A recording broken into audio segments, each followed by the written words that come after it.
Hello, Steve at 39. Well, that didn't take long. I just listened to Lady Gaga's new album, Chromatica, the sixth album. Now, I did like the first four albums. I didn't like Joanne, however, and I'd kind of turned on Gaga by then, and I just listened to that out of some kind of obligation twice and never again. Um, I'm kind of surprised. It is very much just a conventional dance album, dance pop, very simple. I was expecting something more. It doesn't have any of the, what would you call it, the Americana rock of Born This Way or any of the experimentalness that we had with art pop. Um, it was just very simple. I was really surprised. Her vocals are very strong, but we don't have any Joanne moments. There's no ballads.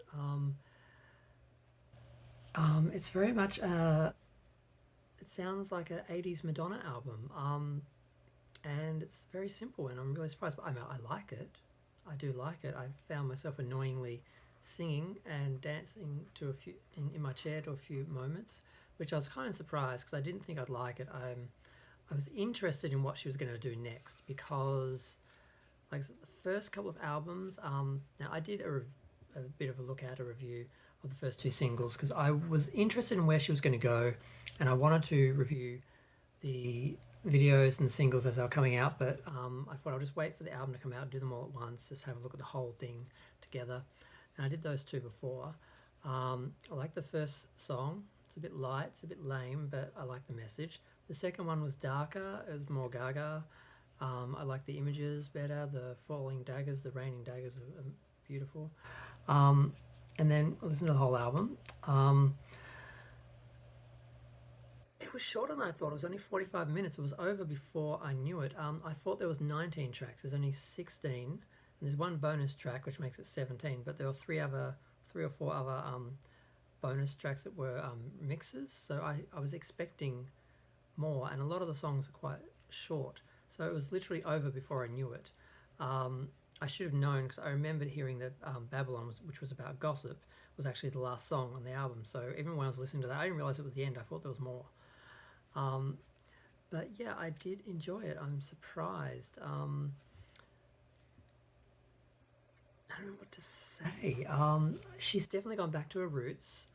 She's blended most of the sounds from her first four albums together, but not so much the rock. I guess she kind of left that out. But it's very much just dance pop, but not as experimental, not as extreme. I like the lyrics. I did like the lyrics because musically, like I studied cinema and media. I like pop culture, science fiction, horror. I'm not an expert on music, so admittedly, I didn't hear a lot of difference in the songs. It very much sounded all the same tone to me, all very much just conventional dance pop. The energy was good, but I didn't sort of feel like each song was different.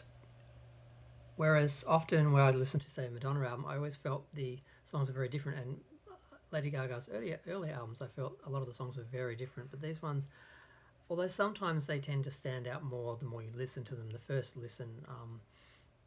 So maybe it's a bit of that, but they all had different elements. Some were a bit more jazzy, some sounded a bit more 90s. But probably with the exception of the last one, they all sounded very much the same, just like dance music to me. But not like full-on dance music, but just more dance pop. I guess I'll talk about it now. There's, like I said, there's 16 tracks, but 3 of them are Chromatica 1, 2, and 3, which are just musical interludes, which are not very long. So that also makes the album shorter because it sort of increases the number of songs without really increasing the time. But so the first one is a musical interlude. It's quite dramatic to open up and come into the album. Then we have Alice like I said, I found the lyrics more interesting than the music, I think. But like she talks about, compares herself to Alice in Wonderland, says my name isn't Alice, but I'm looking for Wonderland. So I like that she was playing with that, and a lot of people have been playing with that. Discovery, they played with Alice in Wonderland. It's one of those, and it's good to look at classic classics and themes from them and continue to explore them, and they are kind of timeless, so I liked that. The next two songs are Stupid Love and Rain on Me, which I've already done separate reviews for, but they are growing on me. I think I liked Stupid Love more because it is more fun, but Rain on Me, it's more the video I like. Free Woman, she talked about that. I saw some interviews on ET, and I knew that that was going to be about, as the lyrics say, you know, I'm not nothing without a steady hand. I'm still someone if I don't got a man.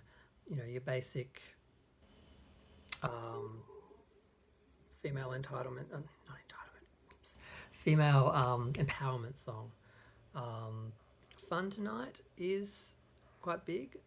Sound, it's a little bigger than the others. I did probably enjoy that more, but I did like the lyrics were a bit juxtaposed. God, I can't talk. Um, she's actually talking about not having fun tonight and talking about a bad relationship with an ex who was interested in fame, and she's wondering why she's staying. So it's interesting.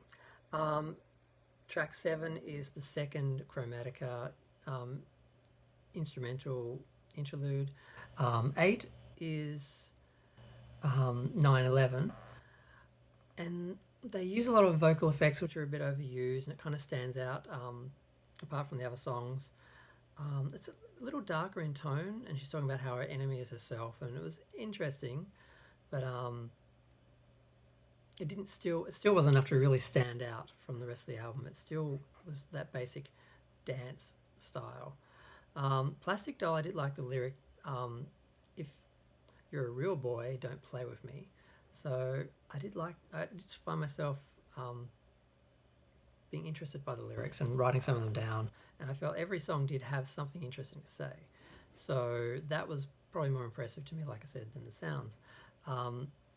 Sour Candy with Blackpink, I don't really know who she is. I've seen a few photos of her.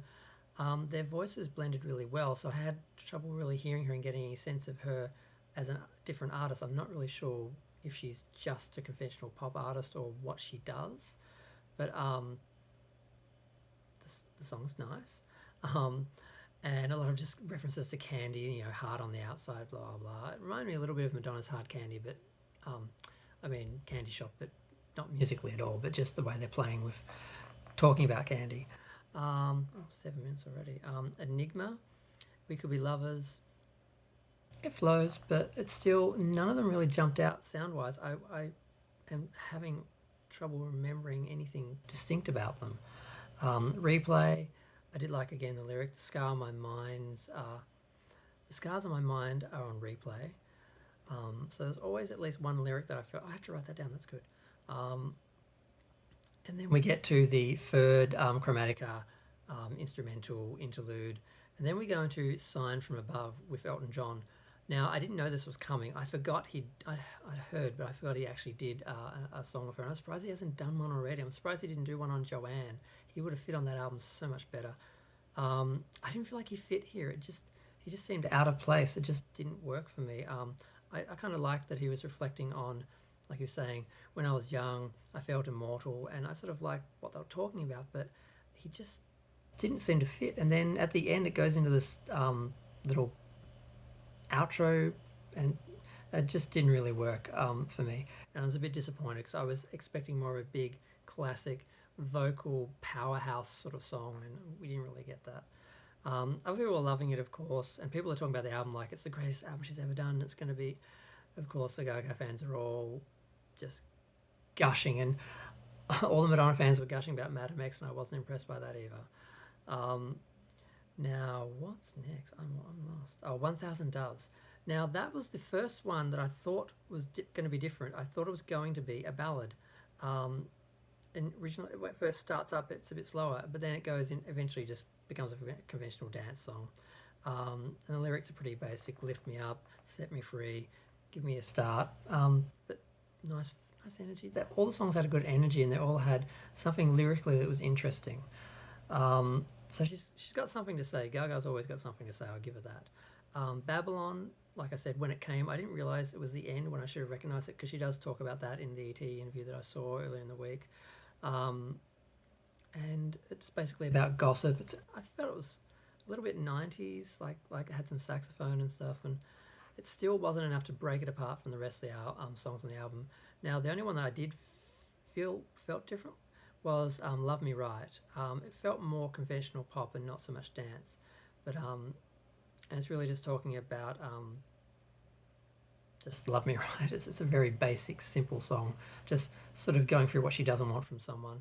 And like I said, there was 3 mixes on the conventional album, I guess, or I don't know. The Japanese album and deluxe album had 1 extra song, extra mix, and the other deluxe album, it just basically had 3 mixes, and that's basically it. So it's really 17 tracks, but 14 if you take out the Chromatica interludes. And I never really liked interludes. Janet Jackson did a lot of them, but I would like to hear those 3 together and see if they actually work as one piece. I meant to listen to them like that.